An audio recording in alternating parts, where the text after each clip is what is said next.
Oke, baik semuanya, kita lanjutkan ya. Nah, ketika kita ini adalah regulasi ya, bagaimana hormon ikut mempengaruhi metabolisme karbohidrat. Nah, khususnya di sini adalah pembahasan pada glikogenesis dan glikogenolisis. Nah, kita lihat pada sel hati atau jaringan hati. Ketika kamu puasa, ya, ketika puasa, oke. Nah, ketika puasa, maka kamu lihat di sini, glukagon akan naik, sedangkan insulinnya turun. Kenapa? Karena insulin ini bekerjanya sensitif kalau ada glukosa. Nah, kalau glukosa nggak ada, maka dia juga turun jumlahnya. Kalau kamu lagi puasa begini, maka glukagonnya akan naik. Nah, kalau glukagon naik, maka yang terjadi adalah degradasi glikogen. Gitu. Ya, glikogen degradasi. Berarti glukagon akan ikut mempengaruhi pemecahan glikogen. Kalau glikogen pecah atau dipecah, apa akibatnya? Ada yang tahu nggak akibatnya apa? Tadi tujuan utama dari degradasi glikogen adalah untuk merubah si glikogen tadi menjadi apa? Oh iya, tunggu sebentar ya. Oke. Ada iklan.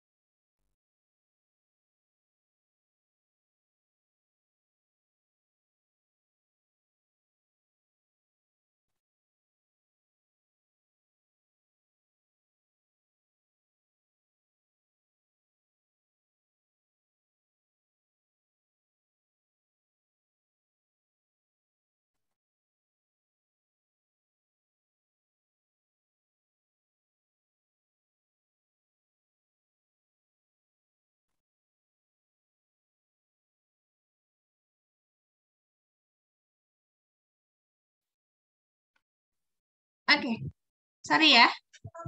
Nah, kita lanjutkan. Nah, jadi di sini kita bisa lihat ya. Jadi kalau seandainya kita lagi puasa, glukagon akan meningkat, maka glukagon ini adalah hormon ya. Dia akan memicu degradasi glikogen. Nah, akibatnya tadi kan degradasi glikogen tujuannya adalah untuk mengubah si glikogen atau memecah glikogen menjadi glukosa sehingga glukosa glukosa akan meningkat. Ya, glukosa akan meningkat. Saya buatnya gini aja lah ya.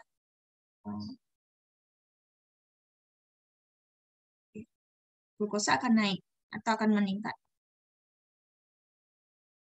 Nah, gitu. Glukosa akan meningkat. Oke, glukosa akan meningkat. Nah, terus kalau kamu lagi puasa, lagi kenyang, habis makan, jadi kan kalau puasa ya. Nah, kalau kamu kenyang nih, habis makan, maka apa yang terjadi? Maka si glukagon yang akan turun, insulin yang meningkat. Kalau insulin meningkat, maka glukosa juga akan meningkat. Ya. Nah, kalau insulin meningkat, glukosa meningkat, glukagonnya kan turun. Maka yang terjadi adalah kalau gula banyak gimana? Kalau kelebihan gula tadi gimana? Gulanya disimpan kan menjadi glikogen. Maka yang akan aktif adalah sintesis glikogen. Nah, sehingga gula dalam darah gimana? Glukosa akibatnya kan gula kan normal gitu ya. Maka glukosa dalam darah akan normal. Nah, nih, gula dalam darah akan normal kalau glikogen disintesisnya. Ini tujuannya, ini ingat ya, yang saya kotakin di sini tuh kalau ya dia akan berada dalam tahap normal.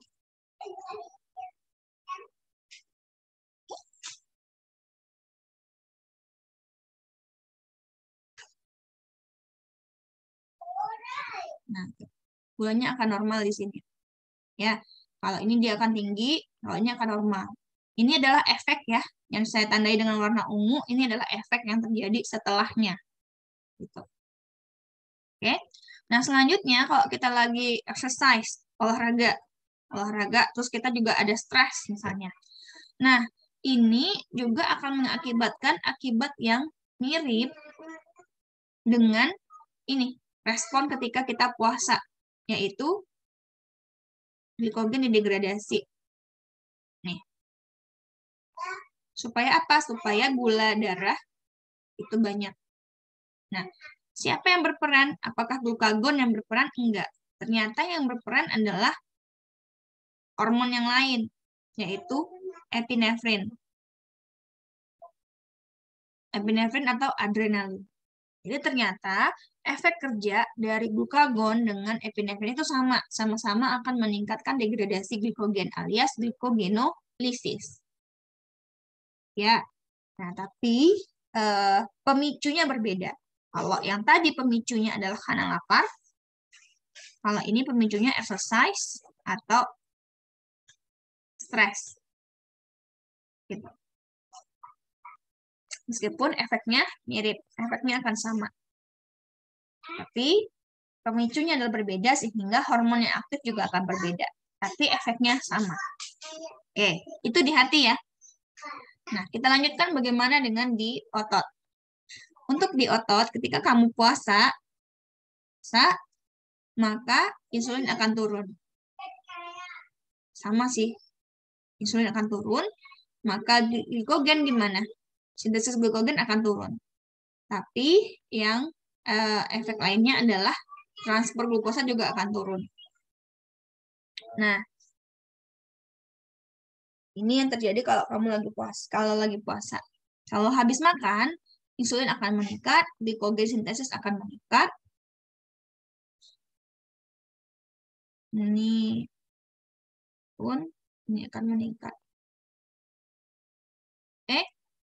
Terus berikutnya kalau kamu lagi olahraga. Olahraga sama seperti lagi puasa.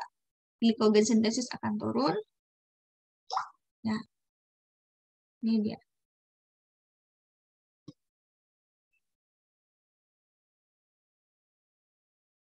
Oke. Nah, kita lanjutkan. Ini hanya kesimpulan ya. Bagaimana bagaimana hormon ikut mempengaruhi.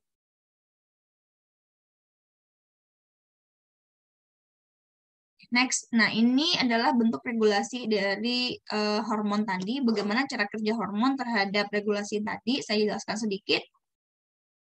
Nah, ini glukagon, ya, glukagon yang ada di hati. Nih. Ini kalau yang dia lihatkan adalah cara kerja dari epinefrin ya, dari adrenalin. Nah, glukagon yang ada di hati itu akan memicu si epinefrin untuk disekresikan oleh kelenjar adrenal. Ya, adrenalin dihasilkan oleh kelenjar adrenal ya. Nah, si epinefrin.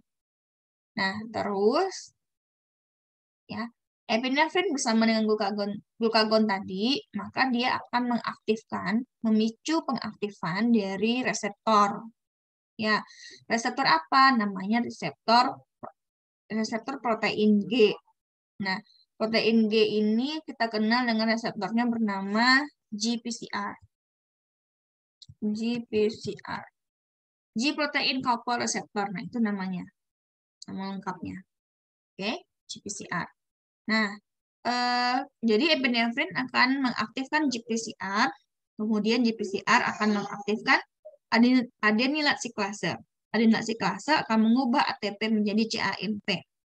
CAMP ya dengan fosfodiesterase akan menjadi AMP.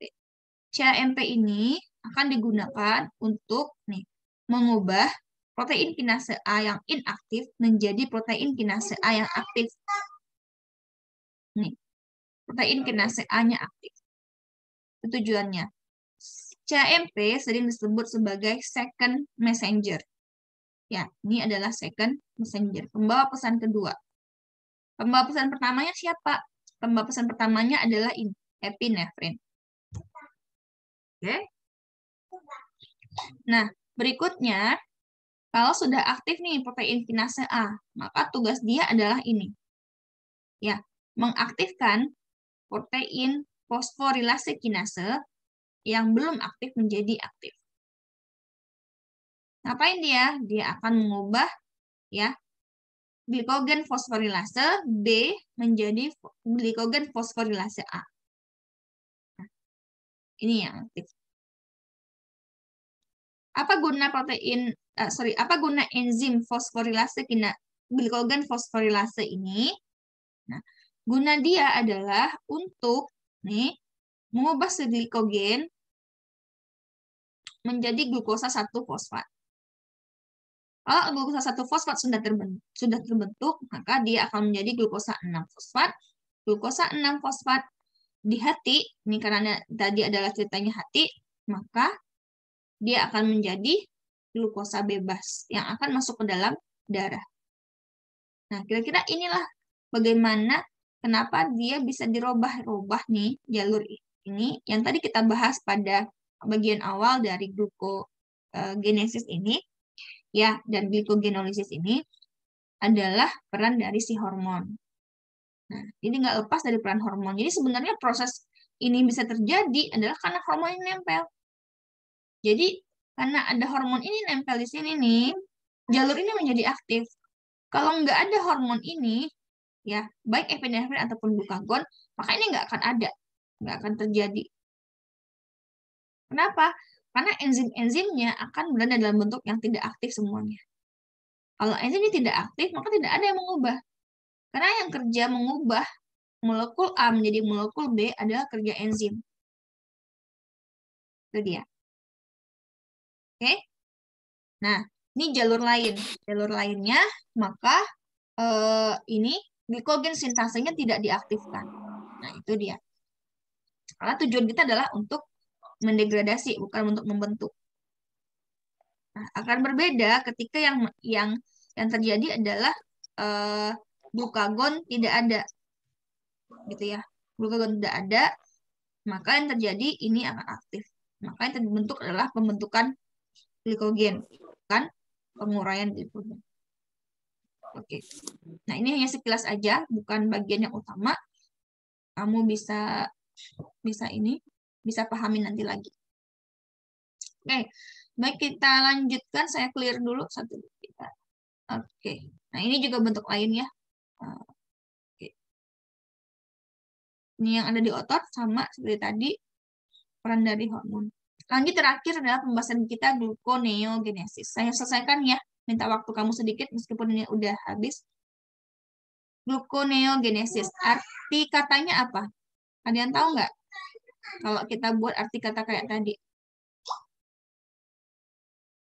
Ada gluko, ada neo,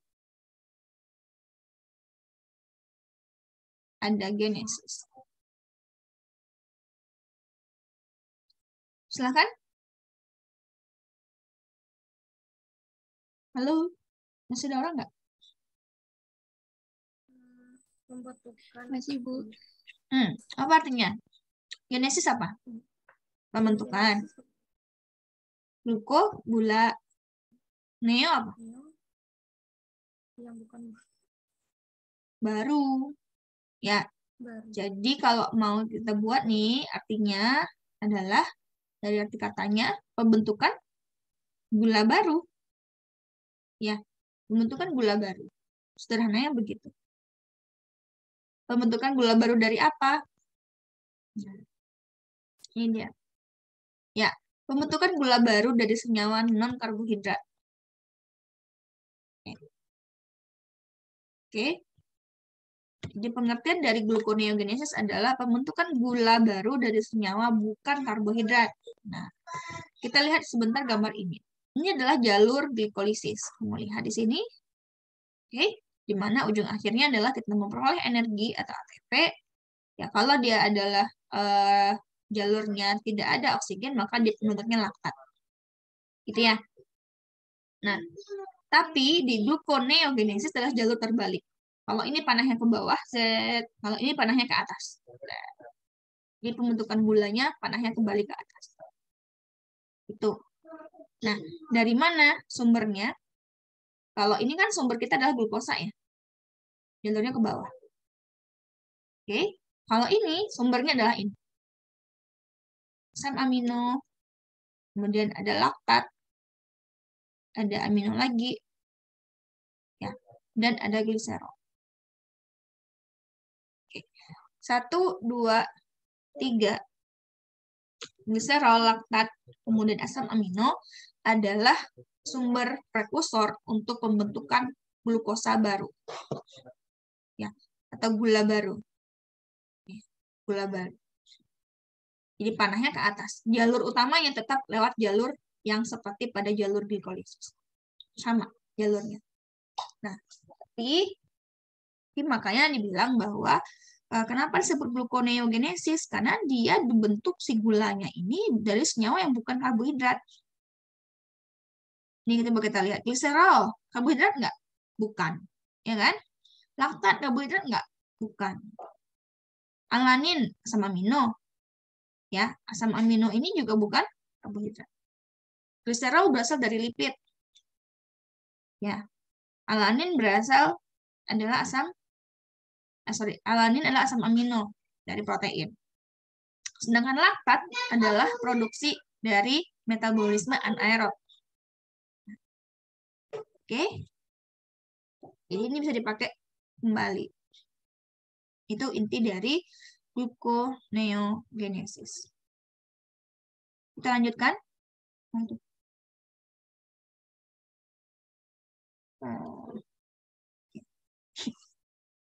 Ini adalah sumber-sumber glukosa dalam tubuh kita.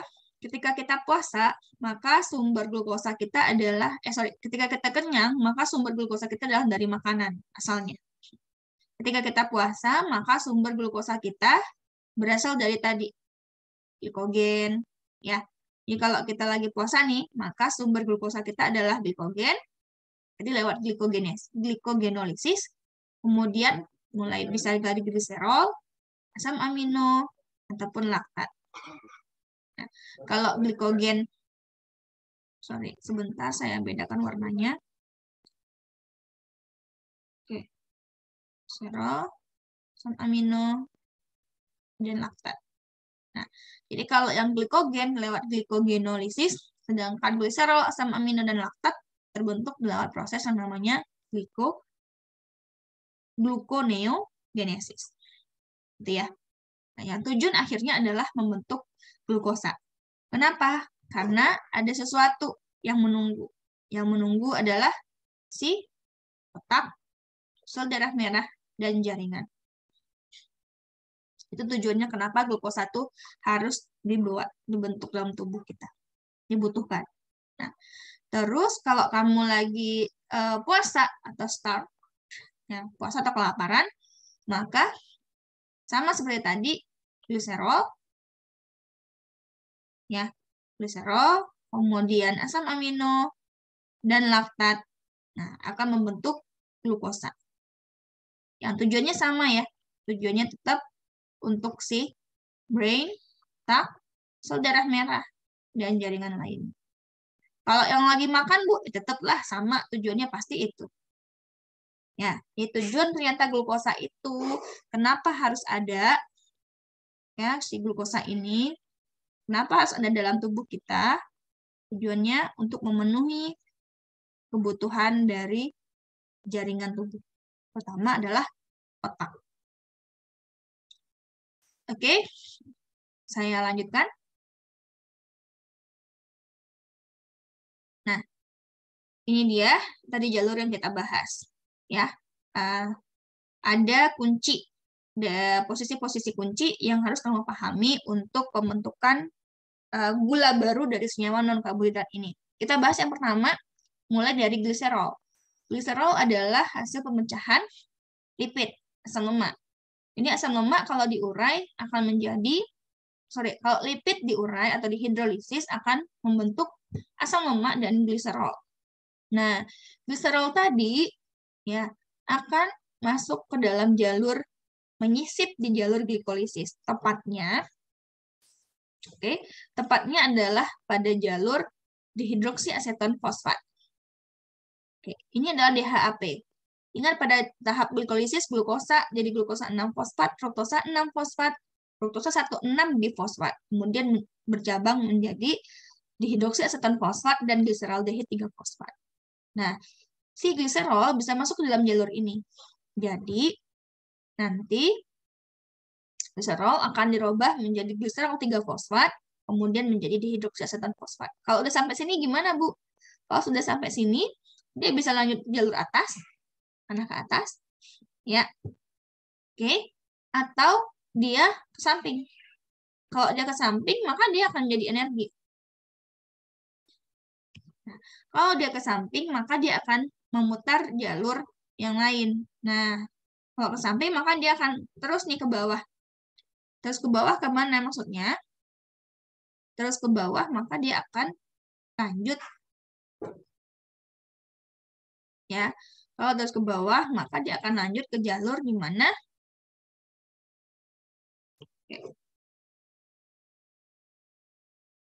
pirufat dibentuk. Sebalik.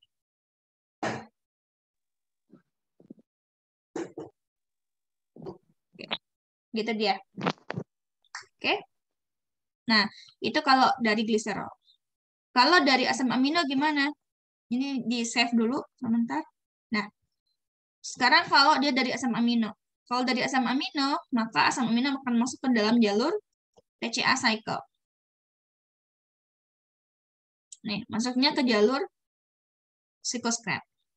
Nyisip dia sendiri salah satu pembentukan atau proses dari cycloscrap. Nah, selain itu, asam amino adalah seperti alanin atau asam amino lainnya, kamu lihat di sini, juga bisa masuk ke jalur pirufat. Pirufat akan menjadi fosfoenol pirufat. Dan seterusnya ke atas. Kalau tujuannya adalah membentuk glukosa. Ya, kalau tujuan akhirnya adalah membentuk glukosa. Tapi kalau tujuannya adalah untuk energi, maka setelah pirufat dia kemana? Setelah pirufat, maka dia akan langsung masuk ke dalam jalur cycloscrap lagi.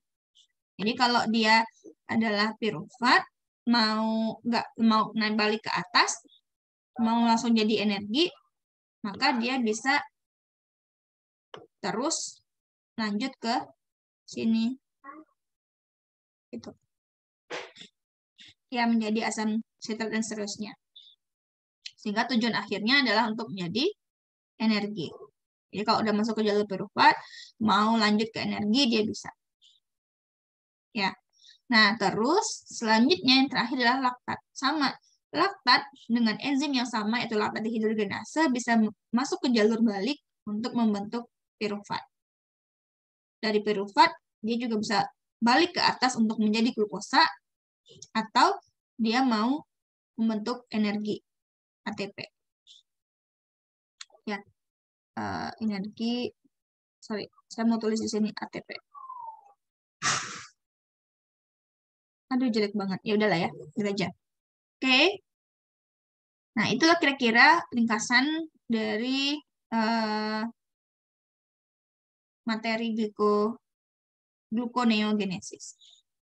Ya, jadi laktat menjadi pirufat, alanin masuk ke jalur pirufat juga, kemudian gliserol masuk ke jalur dihidroksiaseton fosfat. Nah, kesimpulannya adalah glikogenolisis distimulasi oleh substrat yang utama, yaitu gliserol, kemudian laktat, dan asam amino yang berasal dari jaringan-jaringan tepi, jaringan-jaringan lain yang tujuannya adalah dibawa ke hati. Jadi proses gluconeogenesis ini terjadinya di hati. Ya. Nah, kemudian kalau pada kasus gliserol, kalau pada kasus gliserol ini akan dirilis dari jaringan adiposa atau jaringan lipid. Kemudian ini terjadi ketika insulin itu sangat rendah, ya, dan level dari glukagonnya meningkat. Nah, sehingga si gliserol akan berelevasi menuju ke dalam darah. Dari darah, maka dia akan dibawa ke hati. Barulah terjadi gluconeogenesis. Kalau laktat, kasusnya, dia diproduksi di jaringan otot ketika olahraga, ya, dan di darah merah. Nah, ketika kita membutuhkannya sebagai energi, maka dia akan masuk ke jalur gluconeogenesis. Sedangkan asam amino dirilis dari otot juga. Dari otot, from otot. Kapan? Ketika insulin juga rendah. Dan kortisol meningkat. Jadi ternyata yang menyebabkan dia bisa masuk ke dalam jaringan masuk untuk gluconeogenesis adalah ketika kortisolnya meningkat. Nah, barulah dia bisa untuk gluconeogenesis. Oke? Oke, dan itu pun juga kalau kamu intake proteinnya banyak. Kalau kamu banyak makan makanan mengandung proteinnya tinggi. Dan karbohidratnya sedikit. Nah, inilah yang akan terbentuk prosesnya ketika poin-poin ini terpenuhi. Oke. Nah, ini ada detail yang sangat panjang di sini. Nanti kamu bisa, ini satu-satu ya, saya bahas satu-satu bagaimana dia bisa masuk. Jadi nanti silakan dibaca kembali. Oke. Nah, ini dia regulasi dari si enzim-enzim terlibat dalam gluconeogenesis di hati. Ya, banyak enzim yang terlibat. Untuk gluconeogenesis, maka enzim yang terlibat adalah piruvat karboksilase, PEPCK, kemudian glukosa 6 fosfatase, dan fruktosa 16 bifosfatase. Nah, ini hanya just to know aja. Nah, ini adalah bagian penting yang kamu coba harus pahami, dan ini menjadi tugas kamu semua.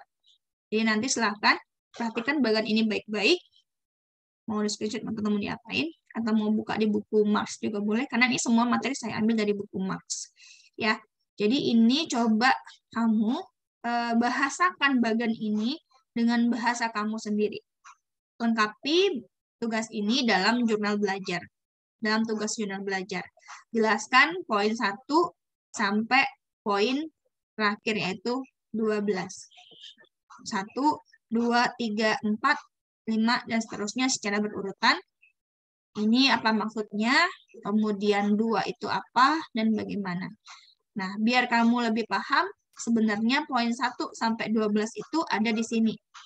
Silakan ini dipahami keterangannya. Maka kalau kamu ngambil gambar-gambar dari buku, jangan pernah meninggalkan bagian keterangannya. Karena ini adalah kunci. Jadi silakan buat dengan bahasa kamu sendiri ya, bukan bahasa translate. Kamu boleh nih ambil kata-kata ini, tapi terus kamu translate. Nah, akan sangat berbeda bahasa kamu sendiri dengan bahasa translate. Saya akan tahu kalau itu translatean atau pemahaman. Itu saya ingatkan dari sekarang.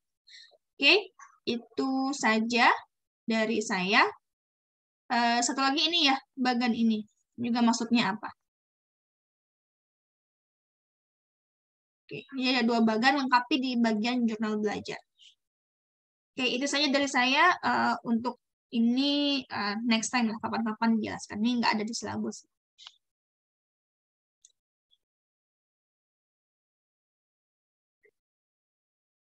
Oke, terima kasih semuanya sudah meluangkan waktunya, dan maaf lewat sedikit kalau ada kuliah yang lain, saya mohon maaf.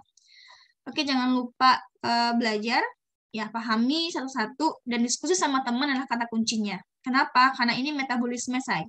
Ini metabolisme, ini proses.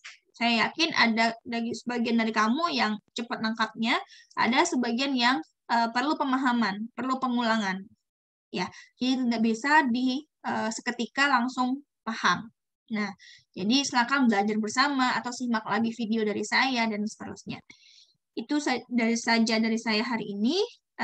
Ketemu lagi kita hari Rabu ya.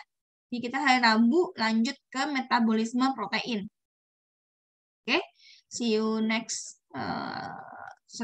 See you on Wednesday. Assalamualaikum warahmatullahi wabarakatuh. Waalaikumsalam warahmatullahi wabarakatuh.